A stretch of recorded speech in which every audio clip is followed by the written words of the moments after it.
Bonsoir, ici Lucinda Gabriel. Donc aujourd'hui, on est le 20 décembre 2020. Donc aujourd'hui, je veux vous parler de la signification de la venue du Christ. Donc la semaine passée, j'ai parlé de la chrétienté et Noël et j'ai discuté de la signification ou l'origine de la chrétienté, puis l'origine de Noël. Et on a vu que ça a commencé avec les païens dans l'an 300 et tout ça. Et c'est ça. Donc, je vous ai laissé avec cette information-là pour décider pour vous-même comment vous voulez célébrer. Et si vous voulez célébrer, c'est bien à vous. Mais je tiens à vous informer de ces choses-là parce que je trouve que c'est important de savoir.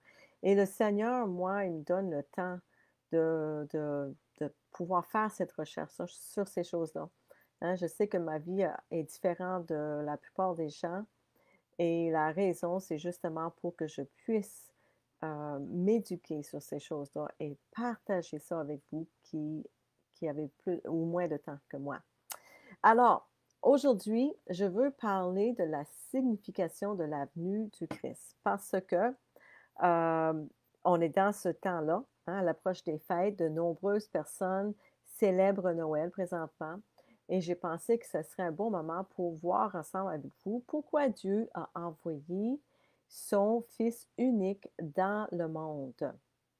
Donc, certaines personnes diraient que Jésus est la raison pour la saison. Hein. En anglais, on dit ça beaucoup, the reason for the season. Et ce que Dieu m'a dit ce matin, je suis plus ou plutôt une excuse de nos jours. Il m'a dit clairement ça, qu'il était plus une excuse pour célébrer ces jours-ci. Et je sais que ça peut sembler comme choquant, mais moi aussi, j'étais très surprise par ça, parce qu'il m'a dit ça ce matin. Mais c'est aussi, en fait, la vérité. Jésus est le plus grand cadeau que Dieu le Père puisse donner à l'humanité. Mais malheureusement, trop de gens le rejettent présentement. Hein, puis pas juste présentement, je pense que depuis toujours. Et comme il est dit dans Jean 3,16, c'est Jésus lui-même qui a dit ça, il dit, la lumière est venue dans le monde, mais les gens aiment les ténèbres plutôt que la lumière parce que leurs actes sont mauvais. Beaucoup de gens veulent juste faire la fête et célébrer n'importe quoi en autant qu'ils célèbrent. Beaucoup veulent juste une pause de leur travail et ou une excuse pour pécher.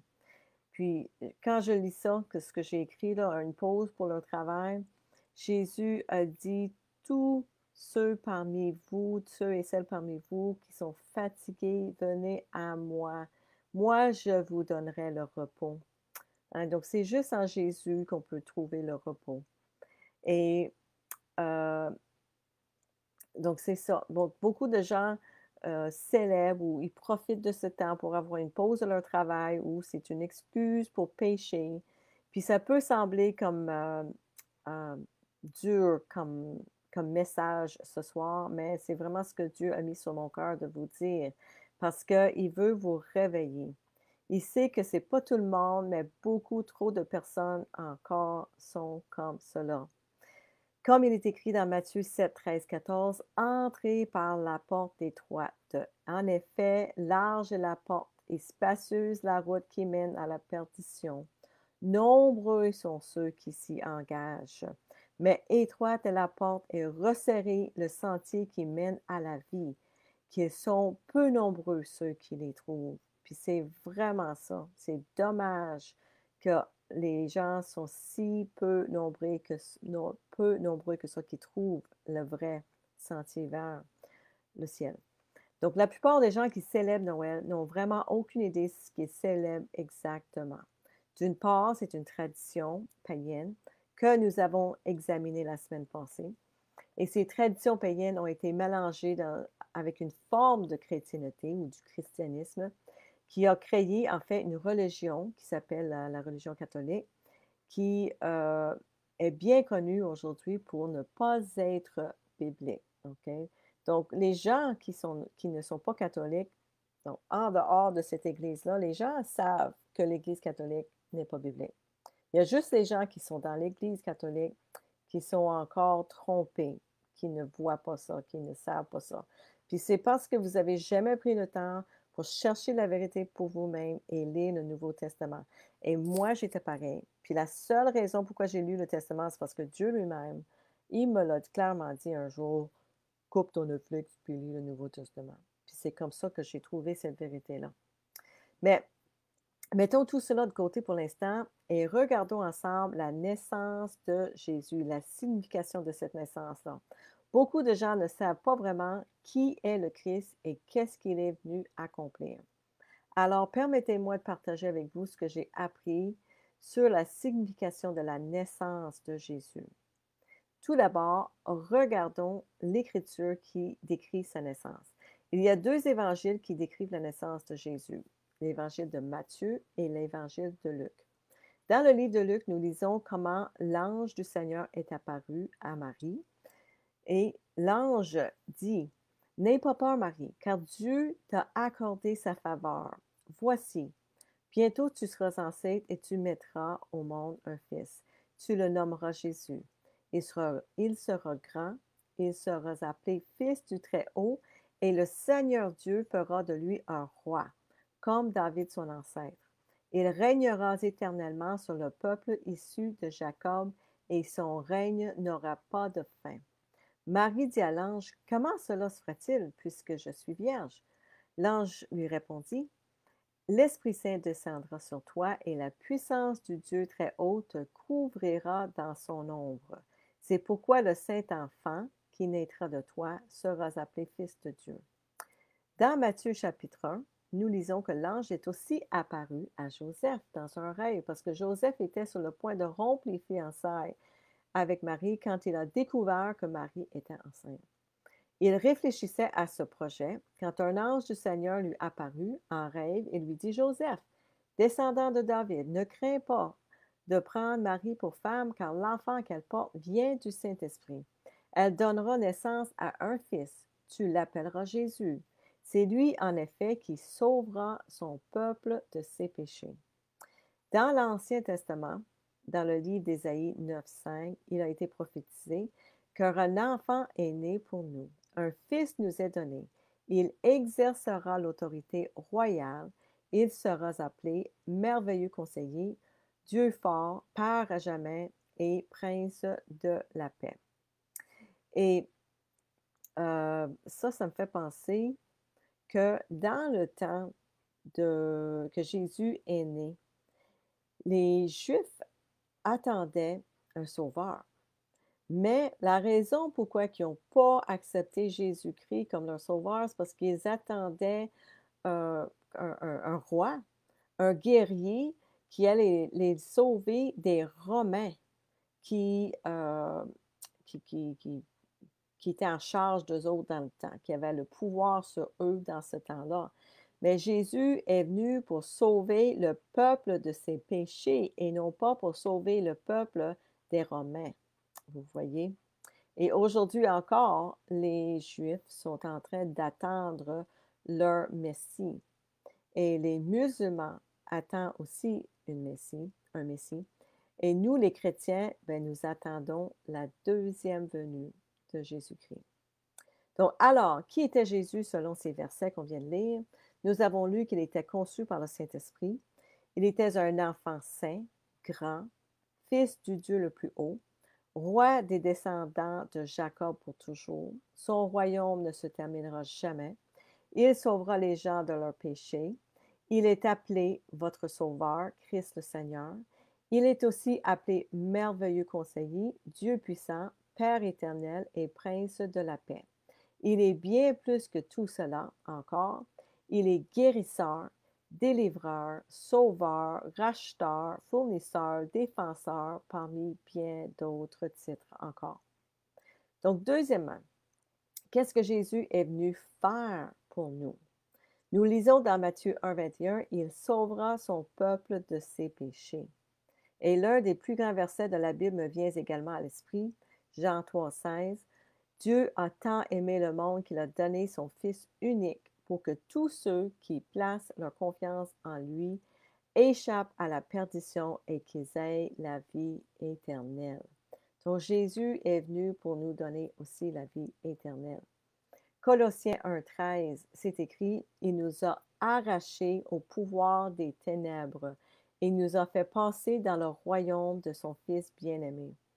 Et ça, c'est écrit aux croyants nés de nouveau. OK? C'est important de tout mettre les versets en contexte, là. Donc, c'est ça.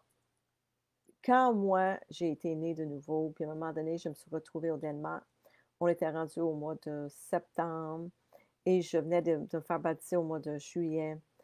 Je ne sais même pas si j'avais lu encore ce verset-là dans la Bible, mais je m'en souviens de la soirée que j'étais assis dans la cafétéria et j'ai eu la révélation dans mon cœur que Dieu, le Père, m'avait arraché de, euh, du monde des ténèbres et il m'avait mis dans le royaume de la lumière. Je le savais avec tout mon être que Dieu avait fait ça. Et vous voyez que c'est un verset dans la Bible de ce qu'il fait. Alors, qu'est-ce que Jésus est venu faire? Il est venu pour nous sauver de nos péchés, construire un nouveau royaume, instaurer une nouvelle alliance et nous donner la vie éternelle.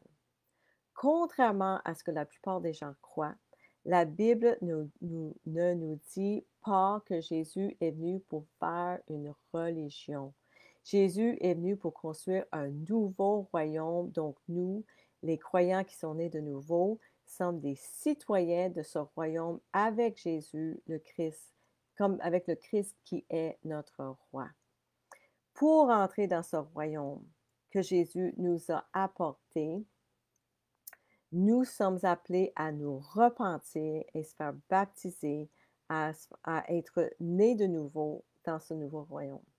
Jean 3,3 dit, Jésus répondit à Nicodème, vraiment, je te l'assure, à moins de renaître d'en haut, personne ne peut voir le royaume de Dieu. Donc, ce que ça veut dire, c'est que à moins d'être né de nouveau, euh, en esprit et par eau et dans l'esprit, dans l'eau et dans l'esprit, on ne peut pas entrer dans le royaume de Dieu. Il y a 2 versets dans Jean 3 qui le dit. Acte 4,12, c'est écrit, ça c'est après que Jésus est parti, c'est en lui seul que se trouve le salut. Dans le monde entier, Dieu n'a jamais donné le nom d'aucun autre homme par lequel nous devions être sauvés. Et ça veut dire qu'on ne peut pas être sauvé par Bouddha ou Marie ou Joseph ou personne d'autre. C'est en lui, Jésus, seul, que se trouve le salut. Dans le monde entier, Dieu n'a jamais donné le nom d'aucun autre homme par lequel nous devions être sauvés. C'est très clair dans le livre des Actes que c'est juste par Jésus-Christ. Ce que Dieu m'a fait remarquer aujourd'hui en préparant ce message, c'est la similitude entre les raisons pour lesquelles Jésus est né et notre besoin d'être né de nouveau. Et ça, c'était surprenant parce que je ne pensais pas à ça. C'est vraiment le Seigneur qui m'a mis ça dans mon cœur. Les raisons pour lesquelles Jésus est né. Donc, écoutez ça. Jésus est né pour nous sauver de nos péchés, pour amener un nouveau royaume, nous réconcilier avec le Père, c'est-à-dire avoir une relation avec le Père, parce que Jésus est le seul, unique médiateur entre nous et Dieu. Il est venu pour nous montrer le chemin, car il a dit, je suis le chemin, la vérité et la vie, pour nous envoyer l'Esprit Saint, parce que sans sa naissance et sans sa mort, nous ne pourrions pas recevoir son Saint-Esprit, et pour construire un nouveau royaume. Et voici les raisons pour lesquelles nous devons être nés de nouveau. Puis c'est le Seigneur qui a mis ça sur mon cœur ce matin. Donc, les raisons pour lesquelles nous devons être nés de nouveau, c'est les mêmes choses.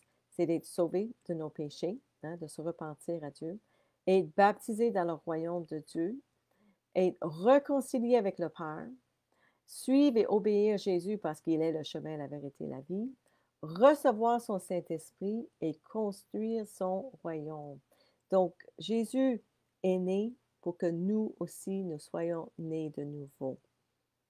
Jésus était le premier fils et nous devons être comme lui.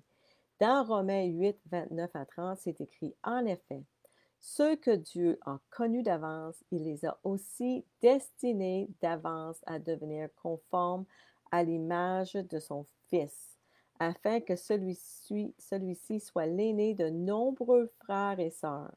Ceux qu'il a ainsi destinés, il les a aussi appelés à lui. Donc, vous voyez que Dieu nous a destinés, puis ça, c'est écrit aux croyants, OK?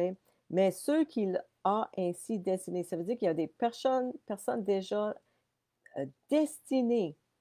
Il les a appelés à lui. Donc, vous êtes peut-être déjà destinés à lui. Puis votre nom est peut-être déjà écrit dans le livre de la vie. Et je l'espère énormément parce qu'il faut que votre nom soit écrit dans ce livre pour entrer dans le royaume de Dieu. Il faut que vous soyez nés de nouveau pour entrer dans ce royaume. Donc, ceux qu'il a ainsi destinés, il les a aussi appelés à lui. Et ceux qu'il a ainsi appelés, il les a aussi déclarés justes. Et ceux qu'il a déclarés justes, il leur a aussi donné sa gloire. Alors, Jésus est venu pour nous montrer le chemin de retour au Père et vers son royaume. Nous devons être nés de nouveau, être comme Jésus pour entrer dans le royaume de Dieu. Sachez qu'il n'y a aucun péché qui va entrer dans le royaume de Dieu. C'est tellement, tellement important de se repentir de nos péchés. Et moi, je trouve ça tellement déplorable qu'il y a tellement de gens qui sont trompés. Puis moi aussi, je l'étais aussi avant, là. Puis je trouve ça extrêmement triste. C'est pour ça que je travaille tellement fort à toutes les semaines pour essayer de vous faire comprendre, de vous réveiller à la vérité. Qu'est-ce qu'il faut faire pour entrer dans le royaume de Dieu? Parce que tellement de gens pensent que juste le fait qu'ils se sont fait baptiser, par exemple, comme enfants, qu'ils vont entrer dans le royaume de Dieu. Juste le fait de croire en Jésus, ils vont entrer dans le royaume de Dieu. C'est pas ça, les amis. C'est pas ça. C'est pas assez. Il faut repentir. Il faut être baptisé. Il y a 4 étapes pour être né de nouveau. Croire dans le Fils, croire en Jésus, puis qu'est-ce qu'il est venu faire pour vous. Il faut se repentir envers Dieu, le Père, de vos péchés. Puis ça veut dire vraiment vouloir les arrêter. Et soyez baptisés, immergés complètement dans l'eau, parce que le mot baptême, c'est ce que ça veut dire. C'est le mot qui n'a pas été traduit dans la Bible. Donc, ça veut dire immersion complète dans l'eau pour laver vos péchés et enterrer votre vieil homme et devenir une nouvelle création en Christ et recevez le don du Saint-Esprit. Ça, c'est les 4 étapes pour être né de nouveau. Et je ne peux pas le répéter jamais assez souvent. Il faut être né de nouveau pour entrer dans le royaume des cieux. Si vous mourrez ce soir et vous n'êtes pas né de nouveau, vous allez aller en enfer. C'est aussi simple que ça. Il y a juste 2 chemins. Il n'y en a pas 10, là. Il y en a 2. Donc, c'est vers la lumière et vers les ténèbres. C'est avec Jésus ou avec le diable en enfer. Il y a juste 2 chemins, les amis. Il n'y en a pas 10. Puis il y a juste un chemin vers Dieu, vers le royaume de Dieu, vers le ciel. C'est par Jésus-Christ. Et il faut être né de nouveau pour entrer dans ce royaume. Il n'y en a pas d'autre façon de rentrer dans ce royaume. Et tout ce qu'on vous a dit qui est contraire à ça, les amis, c'est un mensonge, c'est de la tromperie. Et croyez-moi, allez le lire pour vous-même. Croyez-moi même pas. Allez le lire pour vous-même. Allez lire l'évangile de Jean pour voir qu'est-ce que Jésus dit. Et vous allez voir que Jésus n'était pas facile. Jésus est amour, mais il est aussi juste.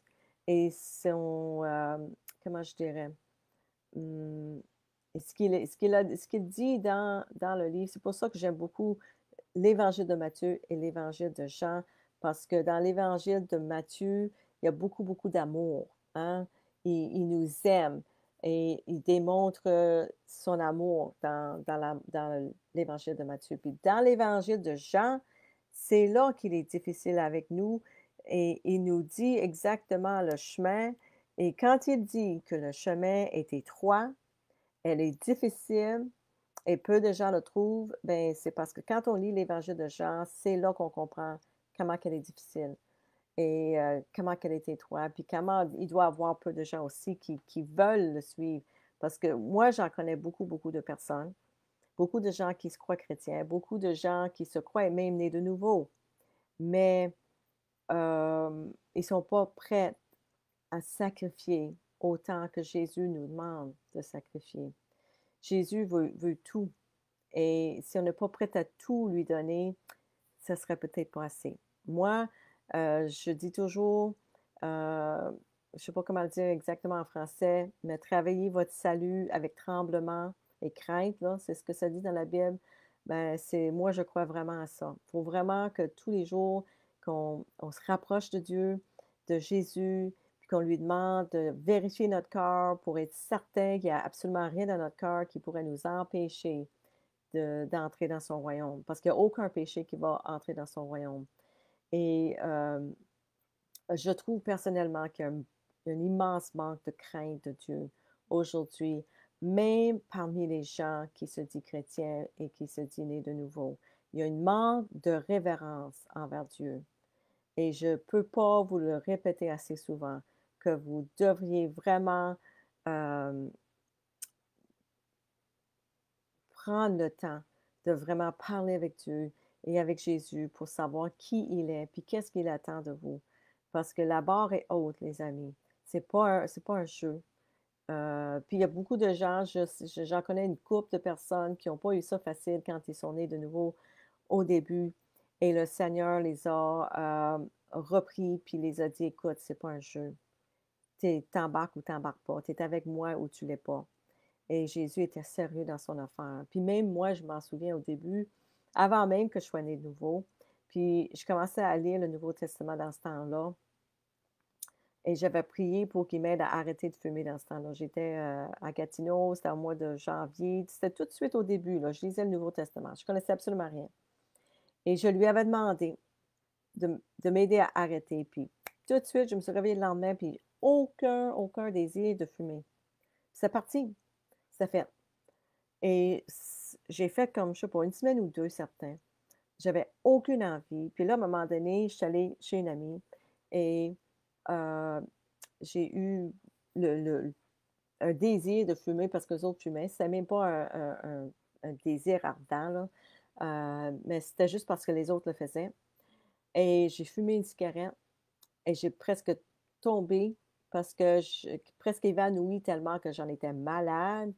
Et j'ai vraiment senti le Seigneur me dire: «Hey, t'étais-tu sérieuse ou pas là? Hein? Tu le voulais-tu ou tu le voulais pas?» Parce que Jésus, il est vraiment comme ça. C'est pas un jeu, les amis. Il faut être sérieux dans notre demande avec lui. C'est tout ou pas en tout. Puis comme c'est écrit dans le livre de l'Apocalypse, Révélation, euh, il écrit à l'Église laodicien, il dit, il faut que vous soyez, il dit, je préfère que vous soyez chaud ou froid, puis pas tiède. Parce que si vous êtes tiède, là, je veux rien savoir. Au moins, si vous êtes chaud ou froid, je sais ce que vous êtes. Il ne nous prendra pas si on est froid, ça c'est certain.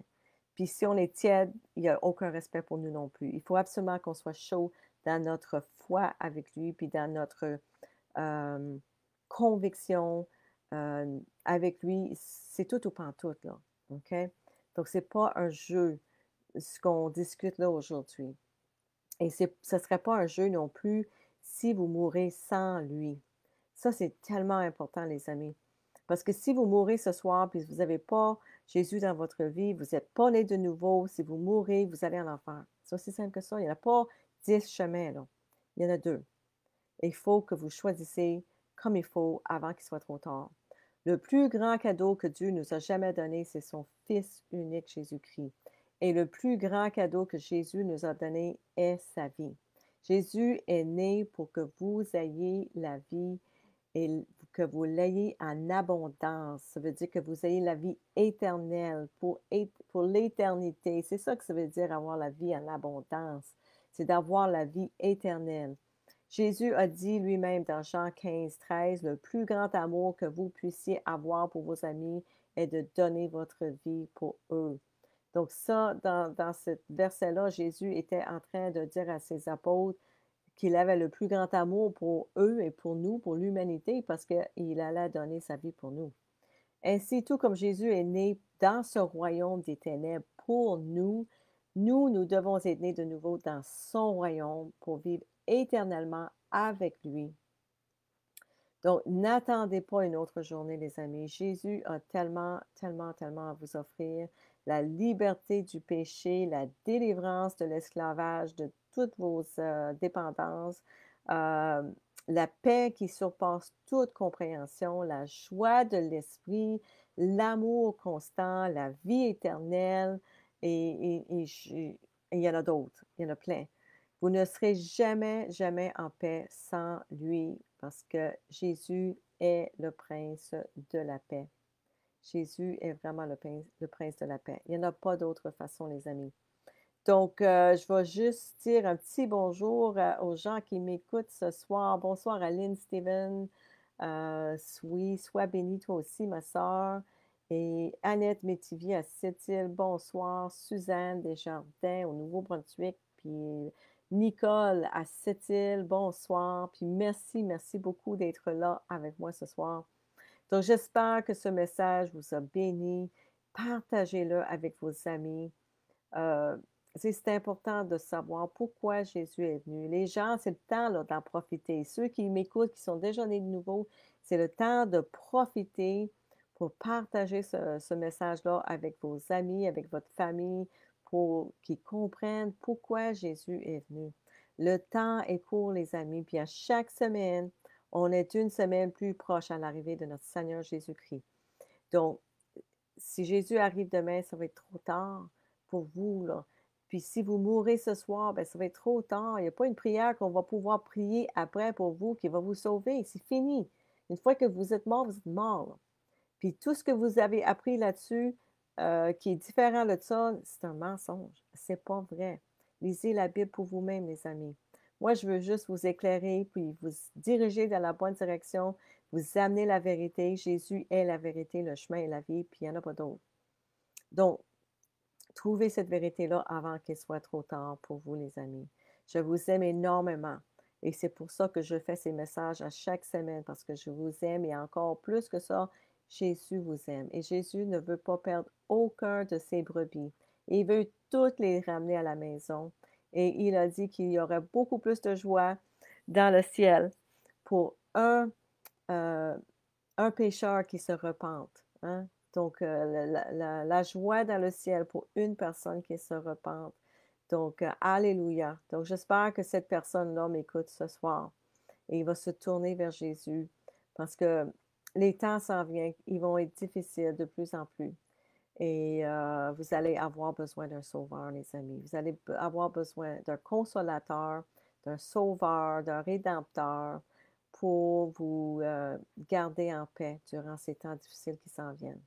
Et moi, je vais être là aussi le plus possible, en tout cas, pour vous garder dans cette paix-là aussi, puis de continuer de vous diriger dans la bonne direction. Donc, je vous aime. Je vous souhaite des merveilleuses fêtes. Un joyeux Noël pour ceux qui vont le célébrer. Et si vous le célébrez, ben, pensez au moins à notre Jésus qui est venu se sacrifier pour nous, pour avoir la vie éternelle avec lui. Donc, je vous aime. Bonne semaine. Puis à la prochaine. Au revoir.